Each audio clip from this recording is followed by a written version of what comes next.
Hello, I'm the J.R. Stewart, the creator of the Ways of the Caveman, and then my newest collection is the Ways of the Warrior.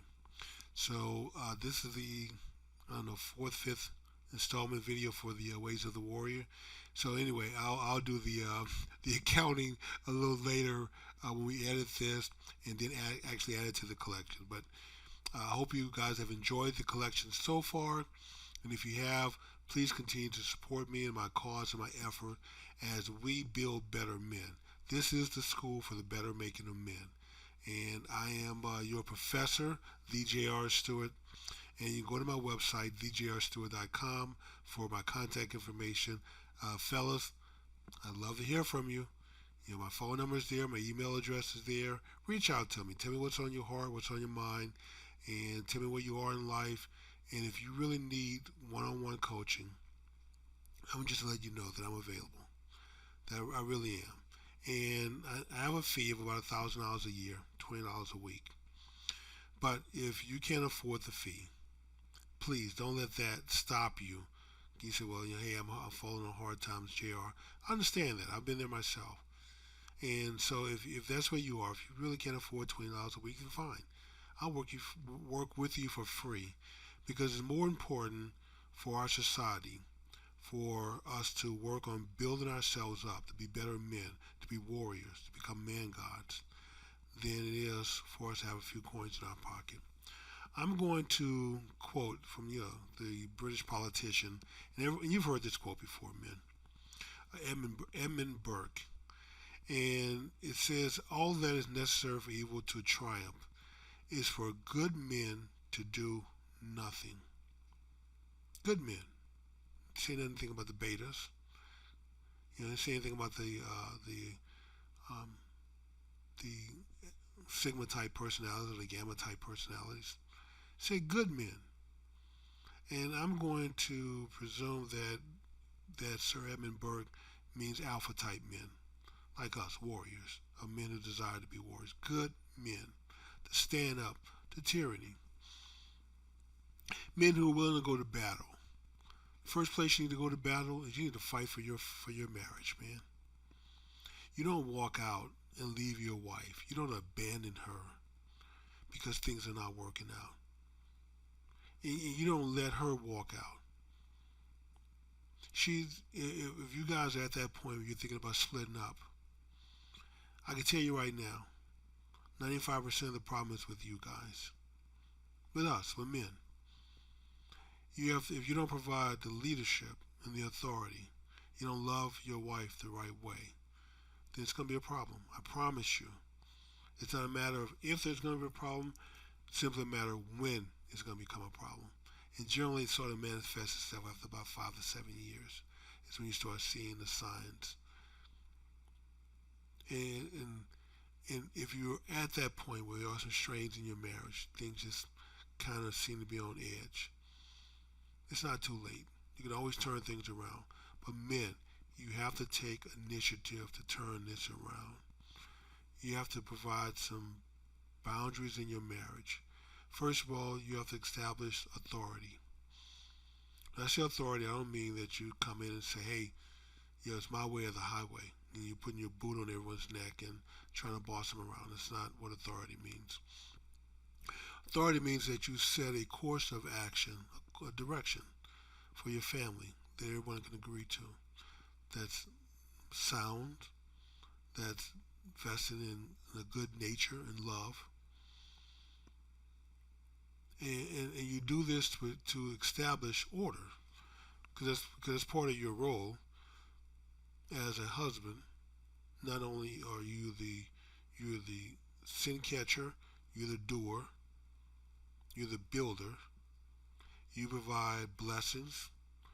You heal people of their pains, especially your wife. And you rejoice over your children and your wife to bless them. You do this. This is serious work. We think that marriage is what we see on TV or what we think we know from watching our parents. Being a husband is serious work. It's the most difficult thing you'll ever do in your life. But if you do it properly and become competent at doing it, It'll be the most rewarding thing that you would do in your life. I'll give you an example of what I mean, because some of you are looking. I can tell. I can see you. I can't see you, but I can tell that some of you are doubtful. You're thinking, "Oh, Jr. Some of the, I'm proud of some other things I've done in my life: graduation, promotions at work, awards I've won." I'm going to tell you right now that none of that stuff really matters in the bigger scheme of life. That if a doctor were to come to you right now and tell you, or say, you have 5 minutes left and then you're going to die. Your heart is going to stop. Blood will not circulate through your body. You will not be, we can't bring you back. There's no defibrillators around to bring you back. There's absolutely nothing that we could do. You are absolutely going to die in 5 minutes.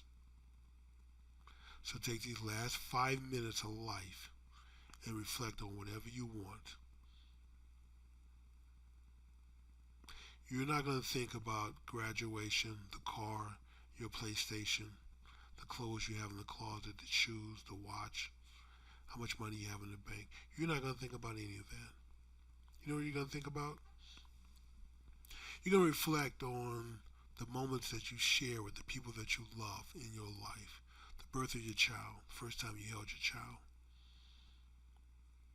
Sitting up all night, concerned when your child was sick. Maybe a few experiences from you and your wife when y'all really loved each other, truly loved each other. You just didn't know how to maintain that level of love because you were ignorant. Those are the things that you're going to think about. Those are the true values in life.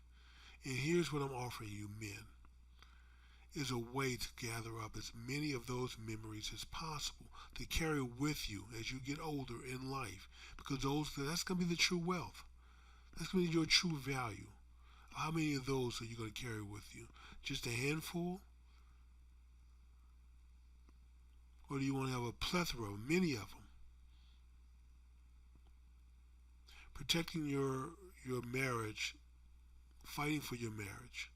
If you love your wife, truly love her, and you're willing to do anything before you just give up on the marriage because you're not a very good husband. And no man, I can tell you this right now, I'm a man. I know how this goes. I'm a man who's been at the hierarchy of the pack. Get the pats on the back, who's looked up to by other guys. Not for the right reasons. I'll go into that another day. But I've been that guy. I know what it feels like. And then I also know what it feels like when you're not very good at something. And you're reminded of it. And women are reflectors. They have a way of letting you know when you're not very good at something. They have a way of letting you know when you're disappointing them. And at some point, men get tired of being reminded that they're not very good men. Especially with society telling you that masculinity is toxic. All this wears on your psyche after a while. And all you want to do is get out. And some of you do. You leave your wife behind. You leave your children behind because you're not very good fathers either. If you're in this situation, if you've already left your family, your wife, and your children, if there's any chance you can go back and fix this and you need help, I'm here to help you. I can help you. I'll work with you one-on-one. Whether you can pay the fee or not, I'll still work with you. If you're in your marriage and you need help because things are not quite working out, if you're ready to walk the ways of the caveman, learn the ways of the caveman, walk the path of a warrior. The next evolution after that is the ways of the man God, which is a more of a spiritual walk. And you don't have to take that if you don't want to. You may not be a very spiritual person. That's fine. I understand that and can reflect that. But you can certainly be a caveman. You can certainly be a warrior. You can be a man that fights for his children. He rejoices over them. He praises them. And you do this because you don't want someone else who may have misguided views praising your children and them feeding off that energy instead of your energy. You're going to rejoice and you're going to praise your wife because you don't want her, some other man, rejoicing or praising her and her feeding off that energy. Your family is supposed to feed off your energy. You're supposed to let your children know how proud you are, how much you love them, how you expect really big things from them. You set the boundaries. You set the bar. And when they don't cross that bar, they don't meet the challenge, you let them know that you're disappointed. You take corrective actions. For your wife, you love her the right way. You love her the way that God has instructed you to love her. That doesn't mean you have to go to church. I didn't say anything about going to church. Oh, Jay, I'm just not a church person. Who cares? I'm not saying anything about church. Whether you sit in church or not, no consequence to me. Church is about church. Church is about saving your soul for the afterlife. And that's what they do. So fine, I have no qualms with that. Whatever happens in church that makes you a better person, okay, fine, I'm with it. Whatever the church denomination you belong to, fine. I'm not going to sit and engage in any silly argument about which denomination is better than the other. I used to do that. I was in Church of Christ for a while, and I would get into it with Methodists and Baptists and other denominations about who the true Christians are. And if you're not with us, you're against us. I don't have time for that nonsense anymore, that silliness. So, and I'm not in the soul-saving business. I'm not a preacher. I'm not a church elder. I'm not a deacon. I'm in the trying to build better men today business. This is the school for the better making of men. I want to build up a whole army of warriors. I want to bring back the congregation of the mighty. God, in the Bible says God came down and spoke to the congregation of the mighty. I want to reconstitute the congregation of the mighty. Have God come down and speak to us, men, real men. Men who fight for their wives, fight for their marriages, fight for their children. Who have the courage to do that. And if you don't know how to do that properly, if you say, well, JR, that's what I've been doing this, and all this about what she's doing and what she's not doing, and she's not giving, and if it's not working out, if you truly believe that you've done everything that you can do, it's not working out, then maybe it's just time to try a different approach. And here's my promise. That after going through this myself, I'm not that special of a person. In fact, I'm more special than anybody else, any other man. And trust me, fellas, if I could do this and turn my marriage around, turn my life around, you can do this and turn yours around also. Because here's the thing that I've come to learn, that the God that we serve is a rewarder. Doesn't set you up for failure. And if you decide to become a warrior for God, to help those who are afflicted, to rescue them out of the hands of the wicked, the Bible says, coming from God, that you will be my children and I will be your God. And you will be man gods. You will be gods. And you will die like men. This is the promise. So this is not setting you up for failure. This is letting you know. This is letting you know that God's going to be with us. The Bible also says that the peacemakers will be called the children of God. And I already told you the other verse from Psalms where God's telling you that his children are God's. That's you, the warriors, the congregation of the mighty, what he was talking about. These are the men who make the peace. They don't go along with it just to, JR, I'm just going to go along with it, to keep her happy. That's not authority. That's not order. And in the end, she's not going to respect you or value you for just giving in to her. Your children are not going to respect or value you as a father when you just give in to their every wish and whim. When I talk to people, I pay attention to folks, and my peers in social groups. When I talk to them, who talk about their childhood, the ones who grew up with strict parents. Boy, you get out of the line, you cross over. There was no leeway. There was no tolerance. There was just a belt waiting for you if you got caught. And sometimes you get spanked by your mother, your father, and God forbid, if the neighbor were to say something, catch you, and have to tell your parents, embarrassing your parents as if they had raised you better. Oh, you were probably getting ready to get double down on ass whooping. But when people tell those stories, they say it with such pride.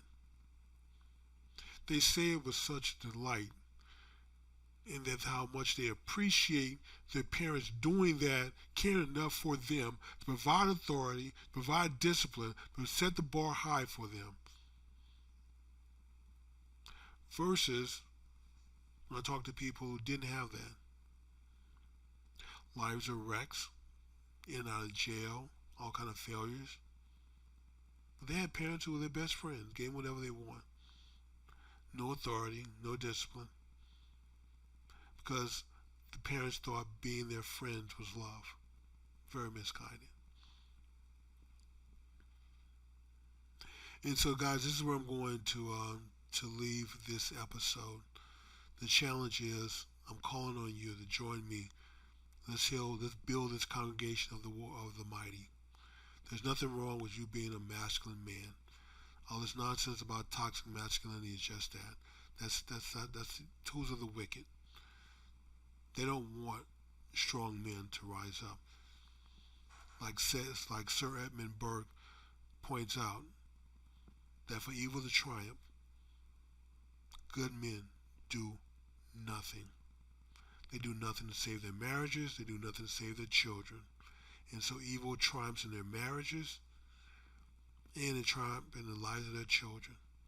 If evil is triumphing in your marriage and with your children, men, before they are totally lost, before all is lost, do something.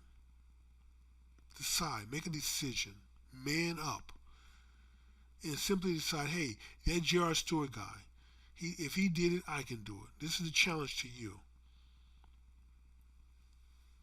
If he did it, certainly you can do it. I'm not one of these people that are going to say, well, I'm so special, I'm the only person on earth that can do this. No. God does not set you up to fail. And I don't want to get into the horrors now. See, when we were kids growing up, the rule was in the summertime, especially during the summer, when the street lights came on, it was time to come home, come inside. And man, that was summertime, so the nights, the days were longer. And so you could play all day long, and you'd be outside all day. And a good part of the evening, before those lights came on, you had to go home. That's not, and the evil then was, the most thing people had to be concerned about is maybe their kids being kidnapped. But not so much that you couldn't go outside and play. Now the horrors are much more severe. Man, if you don't rejoice over your children, you have people out here who have an agenda to change them, to tell them how inadequate they are, that something's wrong with them. The horrors of young kids thinking that this trans movement is something good. And if it was something good, then why is it when they become adults that over half the plastic surgeries are from people trying to undo what they did as teenagers under this trans nonsense? The suicide rate is 2, 3, some studies say it's 4 times higher than all the other categories put together. The suicide rate for trans people is horrendous. They say, oh, well, Josh, because people like you. who they're facing bigotry and no, they're not facing bigotry from me, because I don't care. I don't care what dress you wear, what clothes you put on, what makeup. I don't care. I don't even care what bathroom you use. Provided, as long as you're not in the bathroom with my daughter, if she has a private stall, she can close the door and use the restroom in private without having to deal with a man in her face. Okay, fine. Same with me. I mean, I don't care if women are in my bathroom. I don't care who you love, who loves you. I don't care. And most people don't care. That's the problem with the trans. They want people to care. They want the attention. They want someone to rejoice over them. And they got that as kids. All this fuss in the schools and administrators, battling in courts and the parents. All this back and forth. Over what? Because someone convinced you that because you're a boy and like to play with dolls, doesn't matter if it's a Kung Fu. I had the Kung Fu, I had the G.I. Joe with the Kung Fu grip. I had a Ken. I had a car. My stepsister had the house. So I played with dolls growing up. I don't think anything's wrong with that. If you're a boy and you have to like some dolls. I had the G.I. Joe, like I said, with the Kung Fu grip. That was a doll. Or if you're a girl who likes hanging out with boys, you like boy sports, so what? That doesn't mean that you're a boy and trapped in a girl's body.